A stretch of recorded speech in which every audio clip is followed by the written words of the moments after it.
Hello, junkies! Welcome to Nocturnal Throwback episode number 10. This is the audiobook of the first draft of Nocturnal, which I podcasted every week as I wrote the chapters back in 2007.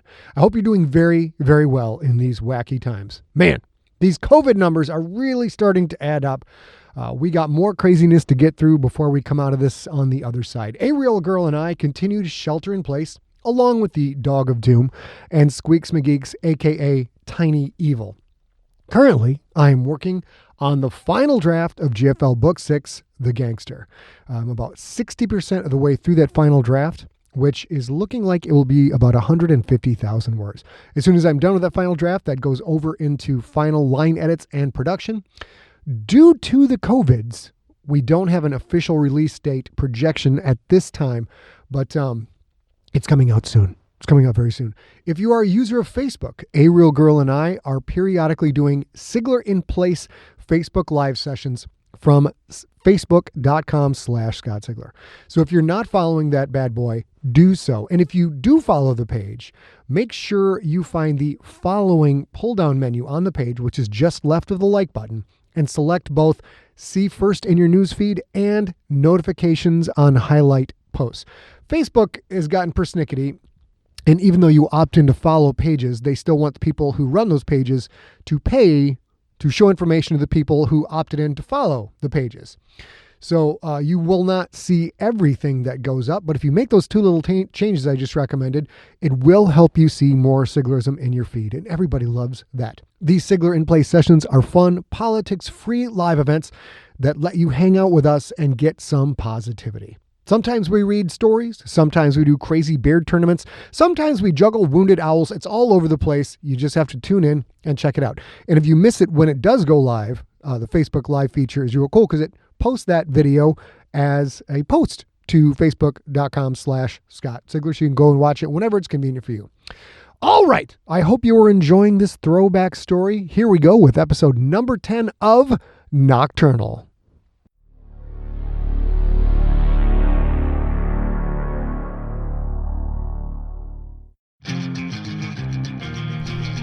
Welcome to the podcast novel Nocturnal, episode number 10. Happy holidays, junkies. Nocturnal is a podcast-only novel you can't buy in stores and you can't peek at the end. Written and performed by Scott Sigler. More information and more free stories at scottsigler.com. This book contains adult language, mature situations, and lots of violence. Hello, junkies, and here we are moving into double digits for Nocturnal episodes.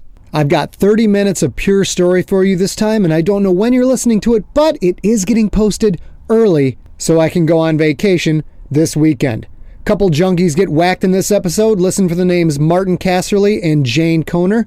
I will also list the links to their profiles at scottsigler.com on the show notes at scottsigler.com. And now let's get down to the story so far with award-winning podcast novelist Mark Yoshimoto Nemkov.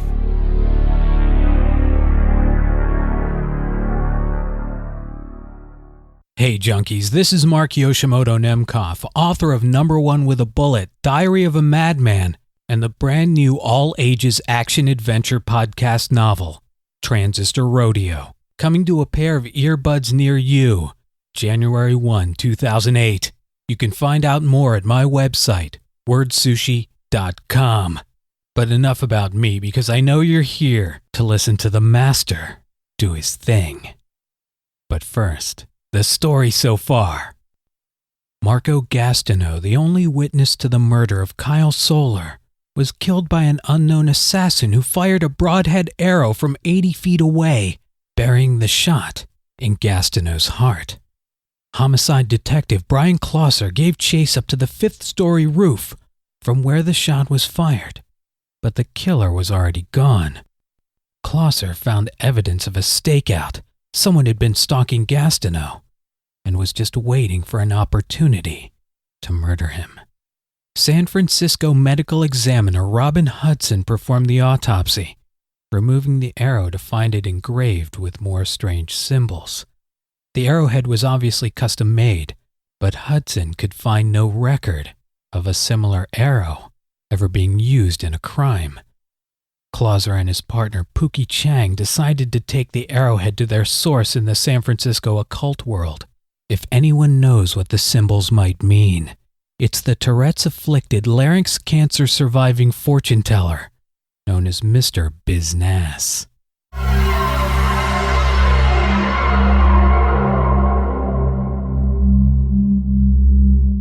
Hello again, Officer Pookie. Hello, Officer Fucker, Dicker, Pricker. Bryan forced a smile, while Pookie beamed with genuine delight.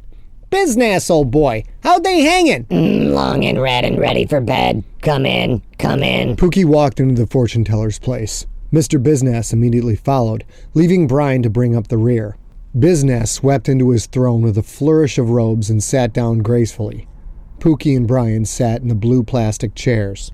What brings you back, officers? Pookie opened up the black plastic evidence case, turned it so the open side faced Mr. Biznass, and slid the case along the table.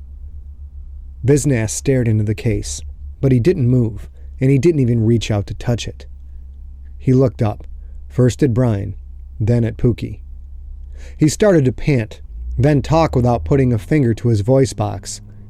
Bryan couldn't make out the hissing whisper, but he was pretty sure there was a fucker and a pricker in there somewhere. Biz baby, you okay?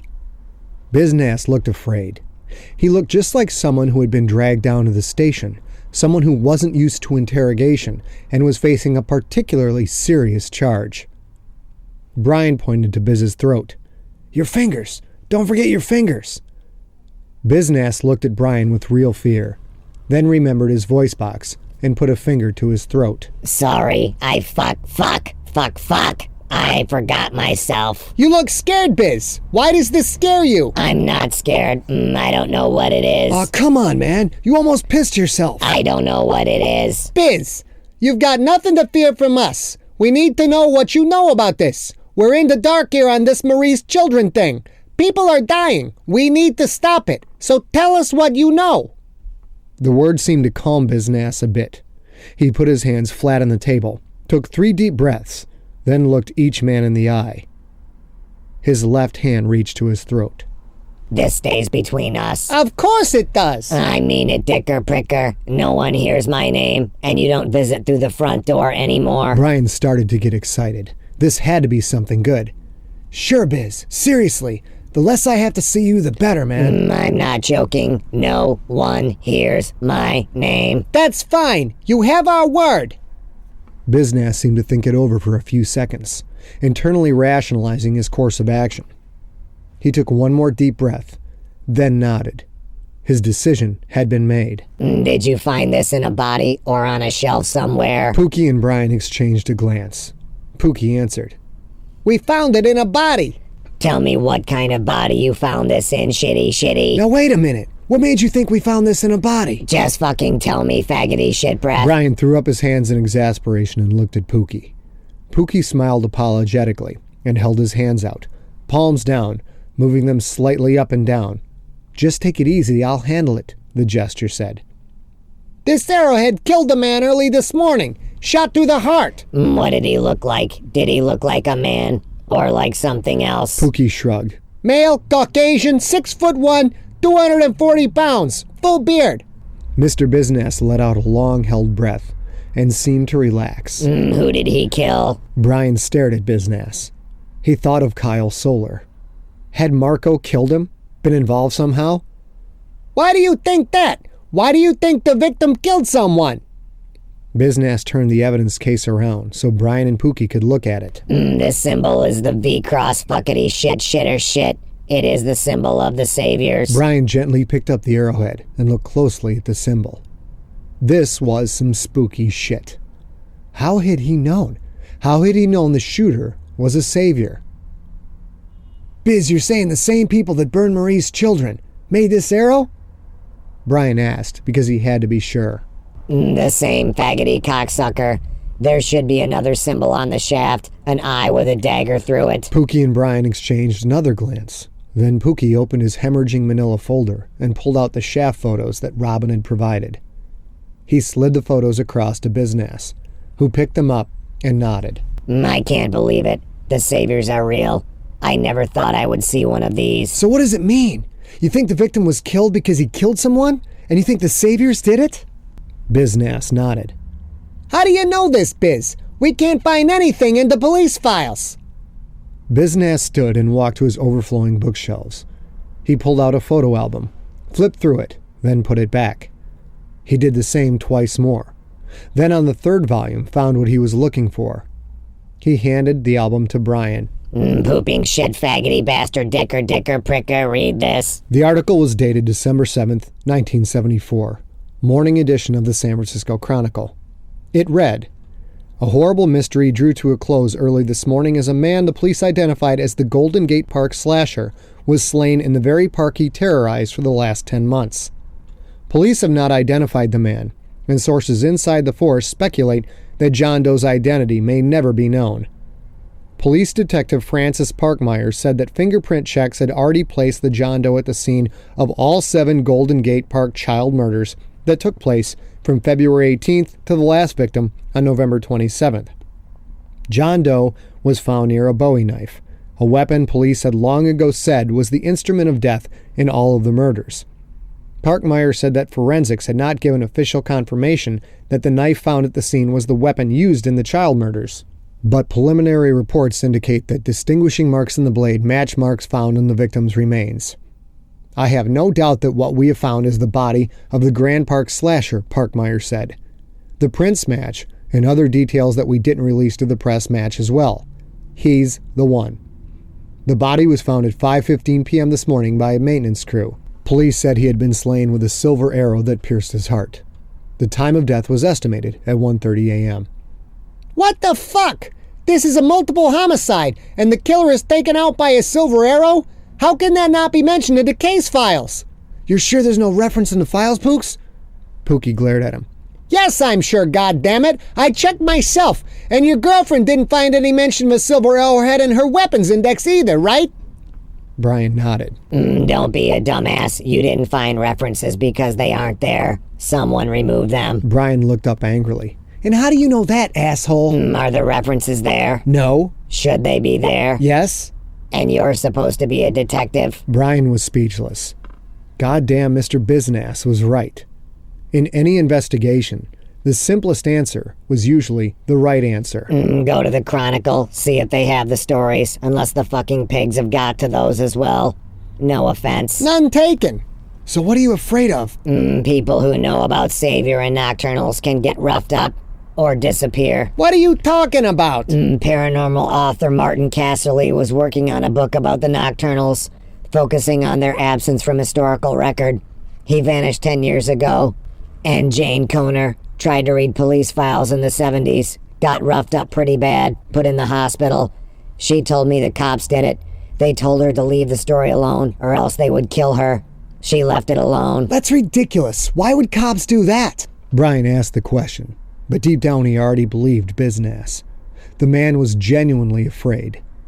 People lied to Bryan every day. He was a detective after all, but faking genuine fear was not easy. And on top of that, there was information missing from the police files. Why would the cops want this all hushed up? Biznass shrugged. They just told Jane to leave it alone, or else. That's why no one knows my name. Got it? Pookie nodded. Yeah, Biz baby, we got it. We keep quiet about sources day in and day out. We won't mention your name anywhere. Biznass stared at them both, then nodded. Then he did something Bryan wouldn't have expected. He leaned forward for a handshake from each of them. Mr. Biznass, mystic seer of the netherworld, sealed his trust with a good old-fashioned handshake. Word is bond, my nizzle. Word is bond. Word is bond. Bryan's cell phone rang. He stepped away from the small table to answer. Clouser here. Bryan, it's Robin. She didn't need to introduce herself. He knew her voice by heart. He should have said more back in the lab. Maybe he could find a way to say it now. Hey, Robin, what's up? We did some digging on the arrow. We called the archery shops, told them what we had. They all pointed to the same place. A guy named Alder Jessup. How many places did you call? 5. They all said it had to be Alder Jessup? They all gave a couple of names, really. Hobbyists and such. People who make custom wooden arrows. But then I told them about the metalwork, the engravings, the feathers. That's when they all said it had to be Jessup. I also described the engravings in detail, even faxed photos over to them, but no one has seen anything like it. When they saw the pictures, though, some of them recognized the design of the arrowhead itself. They said it was Jessup for sure. Oh, that's awesome. What about the barbs? Did they recognize them? Yes, 2 did. They said that's a design for making the arrow stick, when you've got poison on the arrow and you want it to spread into the target's system. Poison? You didn't say anything about Gastineau being poisoned. We didn't find any poison. But that's just what they said. Great, Robin. This is great. Where's Jessup's shop? He works out of his home, apparently. I have an address for you. Ready? Bryan pulled out his notepad and cradled a cell phone between his ear and shoulder. Yeah, go ahead. 2628 Pacific Avenue. Got it. Thanks, Robin. You're welcome. I'm bushed. I'm heading home. Call me if you need anything, okay? Okay, I will. Anything at all, Bryan. The way she said that, the tone in her voice, made Bryan think of something he did need that he hadn't had in a long time. He forced the thought away. This was no time to let Nookie break his concentration. They finally had a genuine lead, and he had to focus. Bryan hung up and turned to an expectant Pookie. Good stuff? We got the guy who made the arrow. Let's go. Pookie restuffed his folder. Little bits of worn manila fuzz fell on Mr. Biznass's table. Biz baby, you got a back door? Mr. Biznass showed them the way out.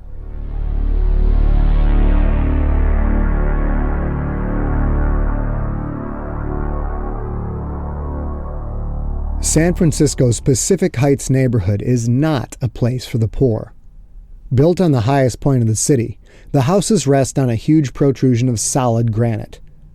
When the earthquakes eventually come again, and all the experts assure us that they will, Pacific Heights will stand tall, while other parts of the city crumble. Places like the Marina and North Beach, which are built on landfill poured into the water, will see the ground liquefy on anything even close to a 5.0 quake. Buildings will tumble as the ground disintegrates. And through all of this, the horribly expensive abodes atop the crown of Pacific Heights will look down upon the rest of the destroyed city. Look down and laugh. Pacific Heights is a place where the poor neighbors live in $5 million homes. As for the rich neighbors, you're looking at houses of $10 million and higher. Way higher. Alder Jessup was one of the former, the poor neighbors. Bryan ballparked the man's 4-story Victorian house at a meager $6 million. Painted a deep purple with delicate white and yellow trim, the southern-facing house soaked in the sun. 20 concrete steps led up the street to the beautiful double oak doors with stained glass windows. The stained glass showed a picture of Sagittarius, the half-human, half-horse archer of Greek mythology. Bryan and Pookie climbed the steps. At the top, Bryan noticed Pookie was breathing a little heavy. Bryan rang the doorbell, then smiled at Pookie. 20 steps and you're winded?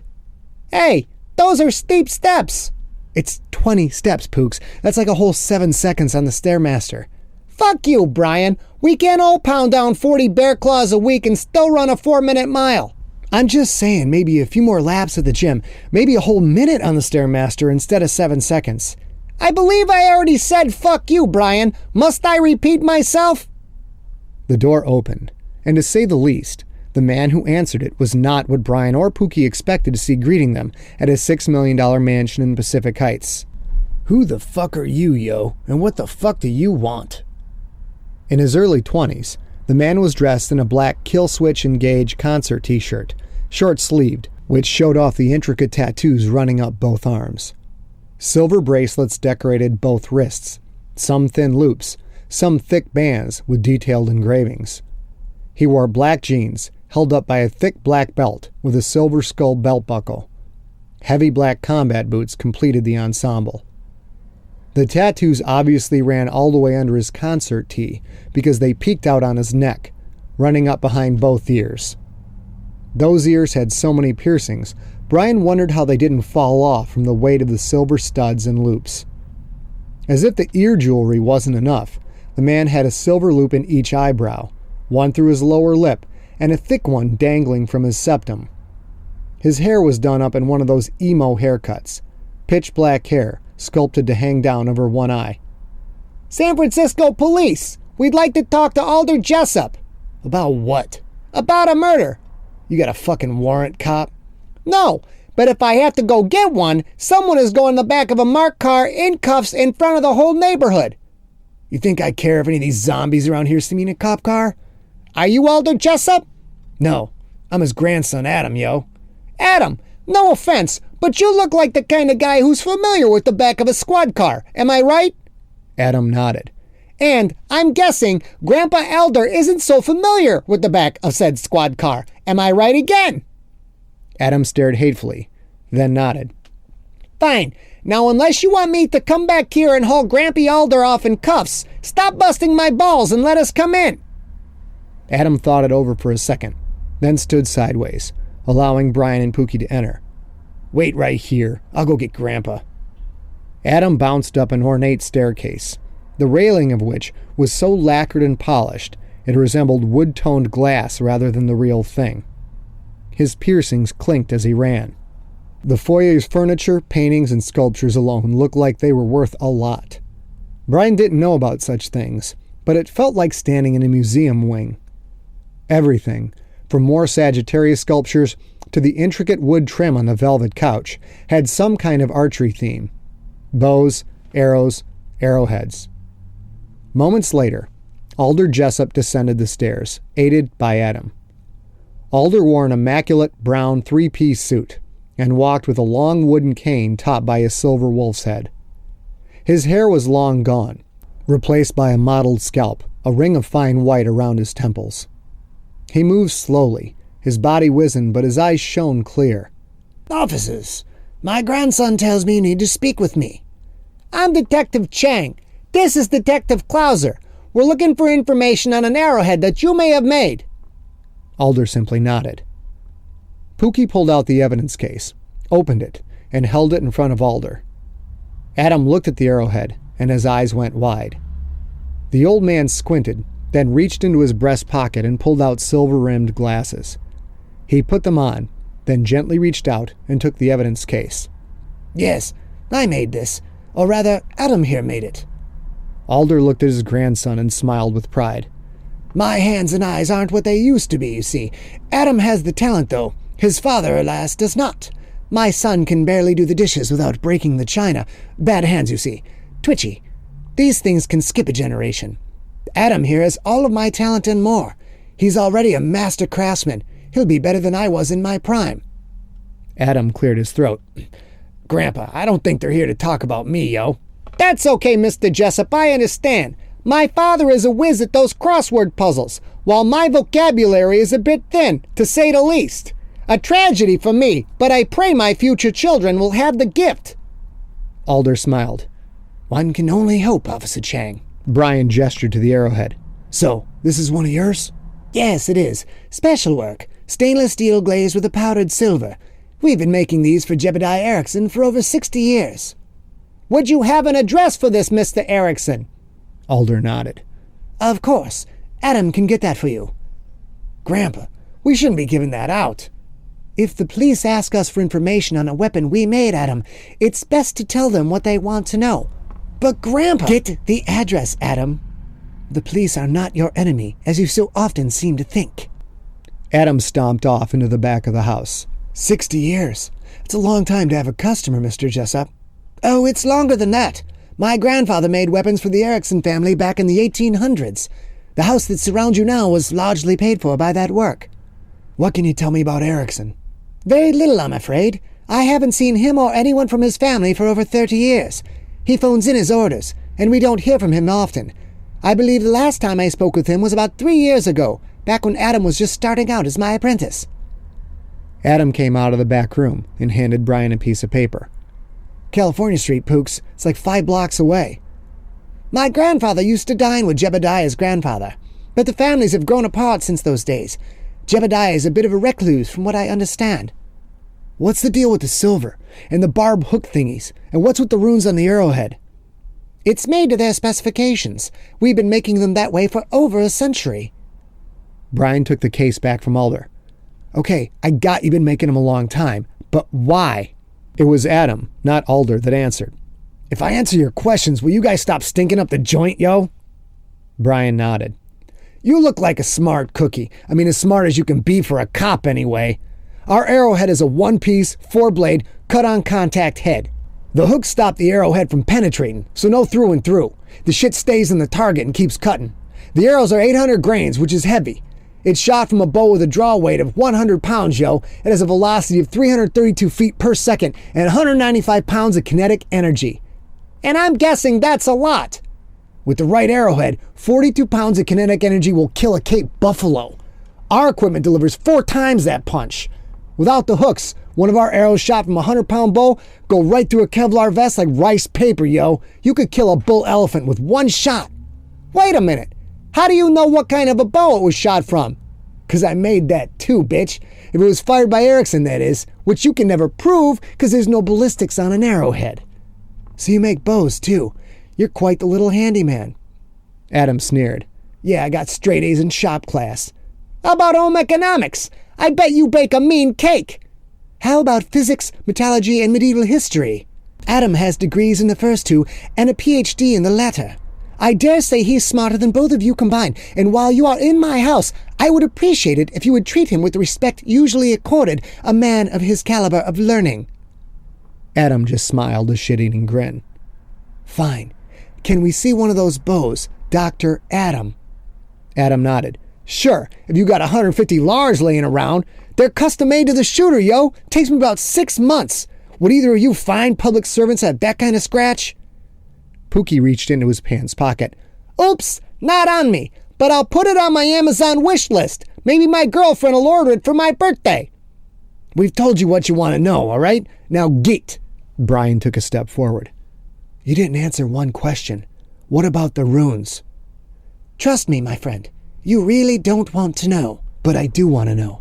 Is it for Marie's children? Alder raised his eyebrows and exchanged glances with Adam.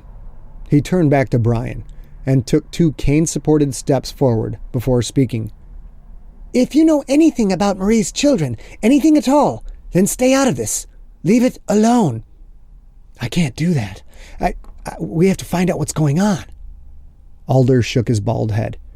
Listen to an old man, detective. A man who got to be old and wise by knowing where not to stick his nose. Leave it alone. Leave all of it alone.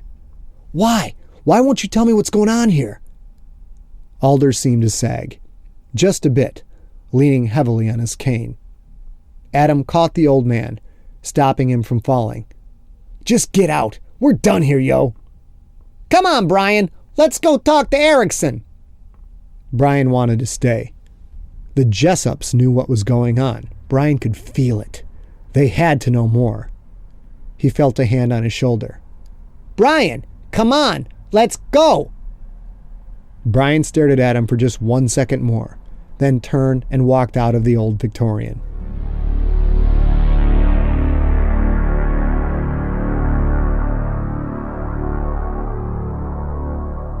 "2321 California Street stood out like a road whore at a convent.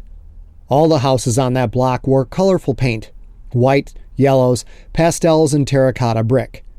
2321, on the other hand, was gray, completely devoid of color. It looked like a haunted English mansion taken from some soggy countryside estate and jammed into the neighborhood like a fat man dropping his big ass onto an already packed bus bench. It wasn't just the lack of color. It seemed to suck up all the light around it. Uniform light gray stone, trimmed with dark gray slate on the windows, each one of which wore a twisted wrought iron cover. More of a fancy pants prison than a house. Nice place. Preppy. Kinda just screams San Francisco chic. Know what I mean? Bryan nodded. Yeah, I do. I have to admit, Bri, I could get used to this Sunday afternoon movie crap.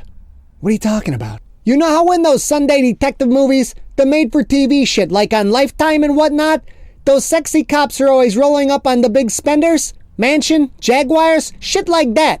Bryan nodded. Well, that's us on this case. Big houses, pimped-out cars, porn queens with huge titties. Pooks, we haven't seen any pimped-out cars or porn queens with huge breasts. Titties, Bryan. Titties. Them either. Don't rain on my parade, Chief. This beats fishing bodies out of Hunter's Point any old day. In about 10 seconds, We're gonna knock on the door of that Bella Lugosi cottage, and Miss November is gonna open the door. That's quite a nice picture. It gets better. She's lonely. So damn lonely. She invites us in for a cup of tea. You know the drill. Crushed velvet couches, lava lamps, mood lights, the works. You've been watching your John Holmes box set again, haven't you? Non-stop. That man was an unrecognized genius. Well, let's knock on that door and put your theory to the test. They walked past the wrought iron gates.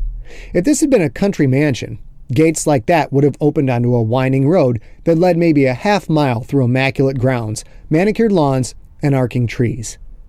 But it wasn't the country, it was San Francisco. So the gate opened onto a driveway, long enough to park just one car, and a thick front door made of solid oak. Pookie rang the doorbell. They waited for an answer. We need a name. A name for what? A name for our cop show. Bryan and Pookie won't do? No, that sounds like a pedophilic puppet show. Yeah, you're right. Ring it again. Pookie did so. Well, how about last names? Clouser and Chang. You know, with that curly ampersand thingy. Pookie shook his head. No, won't work. First of all, I'll be the one nailing all the ex-Miss Novembers, so that means my name has to come first. Chang and Clouser? Pookie shook his head again. Hell no, that could be a cop show if it was two gay cops that moonlighted as interior decorators. Damn, then that would be my favorite show. Bryan skipped the doorbell to pound 4 times on the oak door. Yeah, I'd have to buy like an extra TiVo to save all the episodes. They stared at the door, but nothing happened. No tits. Titties, Pooks. Yeah, those either. They both turned from the unanswered door and walked back to Pookie's car. I gotta know more about this Erickson guy. I gotta see inside that house. He's the key to all this, the murders, my dreams, everything. We don't have a warrant, Bryan. I don't give a fuck about a warrant. I'm going crazy here, Pooks. Pookie shook his head. No, you're not. Well, maybe a little. I mean, it wouldn't exactly let you babysit my kids if I had any, but you're not going a lot crazy. You're gonna chill the fuck out and do this right, man. Promise me you're not going in there tonight. Pooks, you don't understand what Shut up, Bryan. I've stood by you all this time. I've got your back. You're not going in there if I have to knock your ass out myself. Dude, you couldn't knock me out. Pookie waved his hand dismissively. That's completely irrelevant. What matters is you're not going in there, and you're gonna promise me you're not going in there. You're gonna promise me right now. Bryan looked away. Don't ignore me, young man. Fine. I won't go in this time. But if this keeps getting weirder, I'm gonna get some answers. Cool? I'll be the one to make that call. You're too frazzled right now, you dig? We're not there yet. We haven't even researched Erickson, so just slow the fuck down. People are dying, Pooks. People die every fucking day. If we don't do this right, and Erickson is involved with the murders, then he walks. So we do it right, and his ass goes to jail, okay? Bryan paused, then nodded. Fine, but I want to know more about this guy. Which means, Pookie said as he started the car, that you want me to do the legwork, right? Oh, come off it, Pooks. Looking up shit on a computer isn't exactly as grinding as pounding the pavement or doing a stakeout. And yet, I never see you on a computer. Bryan shrugged. You're so much better at it than I am. Why? Because I know how to flip on the little on switch? Pookie pulled out in California Street. The sun was setting, casting an orange juice glow on the horizon, a glow that backlit the long pyramid of the Transamerica building. Pooks, I'm actually going to pound the pavement tonight. All night. I think I'll be working till about 5 a.m. Now, if you want to switch places, I'll plink away in the computer while you wander the streets trying to find the guys that tear off a man's arm and nail him to a brick wall with railroad spikes. Pookie pondered this thought for a few blocks. Then he nodded sagely, as if he just solved one of the world's great puzzles. You know what, Bri? I think I'll look up Erickson on the computer. Good call. Good call. Just drop me off at the corner of California and Van Ness. Oh, is that a new whorehouse? No, I'm going to walk back to Erickson's. Pookie started to talk, but Bryan interrupted him with a wave of his hand. I'm just going to watch the place. I'm not going in. There's something going on here. I just can't figure out what it is. Pookie pulled into a Muni bus stop. Bryan hopped out, but peeked back inside before he shut the door. See what you can find out before you turn in for the night, will ya? Pookie nodded. I'll dial it up, man. I'll also have Black Mr. Burns look into those arrowhead symbols. Good hunting, Bri. Bryan shut the door, and Pookie pulled away. Good hunting. And that's exactly what Bryan was doing. Hunting. He wondered if that's why he felt so electric and felt so alive.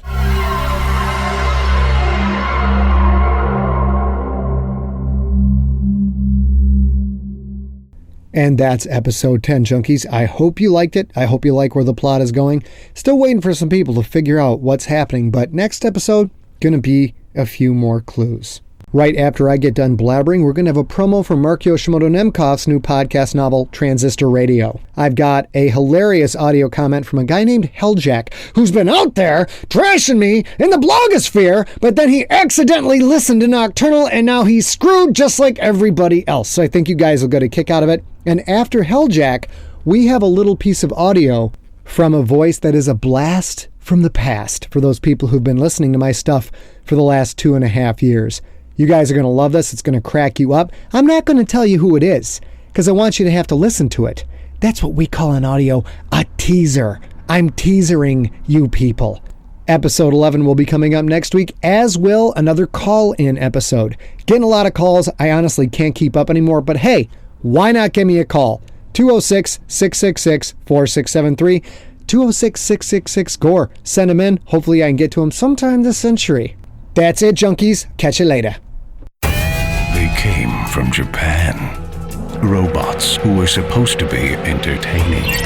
Robots who were supposed to be harmless. So much for that.